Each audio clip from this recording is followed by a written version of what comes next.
On vous a fait croire que le temps, c'est de l'argent. Non, le temps n'est pas de l'argent. Parce que si vous perdez de l'argent, vous pouvez travailler pour le récupérer. Mais par contre, si vous perdez un temps, une seconde de Ramadan que vous perdez, même si vous dépensez tout l'or de la planète, vous ne pouvez pas rattraper cette seconde que vous avez perdue durant le mois de Ramadan.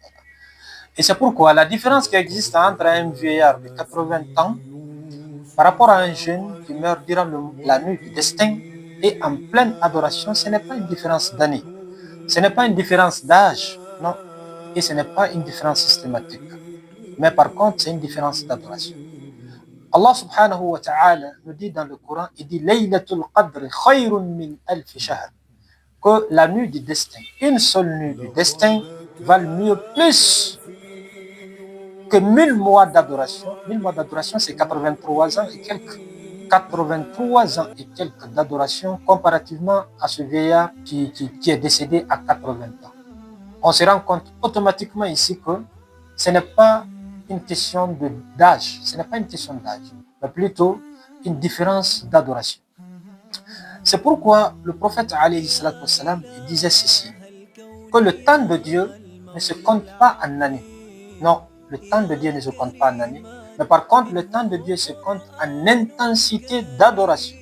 Et c'est pourquoi le prophète alayhi salatu wassalam également avait une invocation spéciale durant ce mois de Ramadan qu'il nous a appris, et tout musulman doit connaître cette invocation par cœur et la faire à tout moment, surtout durant ce mois de Ramadan.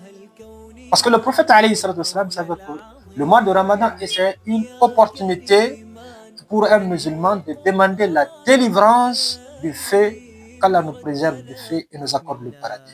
Le prophète disait ceci. Il disait Allahumma inni as'aluka ar-ridha ba'da al-qada'i wa barda al-'aysh ba'da al-maut wa laddat an-nazri ila wajhik. Il disait ceci, oh Allah, accorde-moi le contentement après le destin.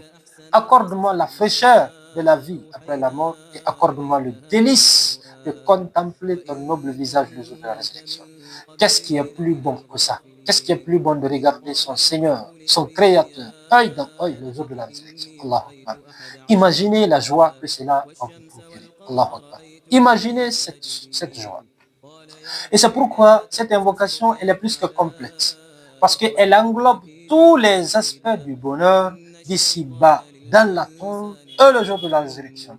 Et c'est pourquoi c'est l'invocation de la sérénité la plus complète qui puisse exister. Savez-vous pourquoi le prophète alayhi salatu wassalam demandait la fraîcheur de la vie après la mort? Parce que tout simplement, il savait que Al-Qabr, imma nar, imma rawda. Man lam yadkhul jannat ar-ridha fi dunya, lam yadkhul fi al-akhirah. Le prophète savait que, il disait ceci, il dit la tombe, soit elle devient pour vous un brasier d'angoisse qui vous mène tout droit vers l'enfer, que Dieu nous préserve l'enfer, soit elle devient pour vous la fraîcheur du jardin du paradis qui vous mène tout droit vers le vrai paradis. Allahu Akbar, qu'Allah nous accorde le paradis. Mais que cette fraîcheur du paradis que tout musulman cherche commence d'ici-bas. Et c'est pourquoi il disait ceci, que quiconque ne rentre pas dans la fraîcheur du contentement dans ce bas monde ne rentrera jamais dans celui de l'au-delà. Et c'est pourquoi, mes chers frères et sœurs en islam, on doit intensifier les adorations durant ce mois de Ramadan. C'est une opportunité de saisir. Saisissez cet instant présent que Dieu vous a accordé. Beaucoup avaient l'intention de jeûner ce mois cette année, mais malheureusement, ils ont été enfreints de jeûner. Mais vous, Dieu vous a donné la vie, vous êtes en vie, vous êtes en santé, vous avez les moyens qu'il faut, alors saisissez cet instant présent, saisissez cette opportunité en intensifiant les adorations, en intensifiant les prières nocturnes, en intensifiant les qiyam al-layl, en intensifiant les récitations coraniques, les sacrifices et tout ce qui est bonne œuvre. Et rappelez-vous ceci, le jour que vous allez vous retrouver seul dans l'obscurité de la tombe, elle est obscure, mes chers frères et sœurs. La tombe, elle est obscure, une obscurité totale.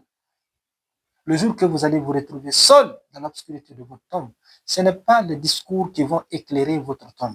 Mais par contre, il se peut qu'une seconde de sérénité, d'adoration que vous avez faite avec sincérité, Allah subhanahu wa ta'ala peut être la clé de votre paradis et que Dieu nous accorde le paradis. Et que Dieu nous accorde la fraîcheur de la vie après la mort et nous accorde le délice de contempler son noble visage le jour de la résurrection. Amen.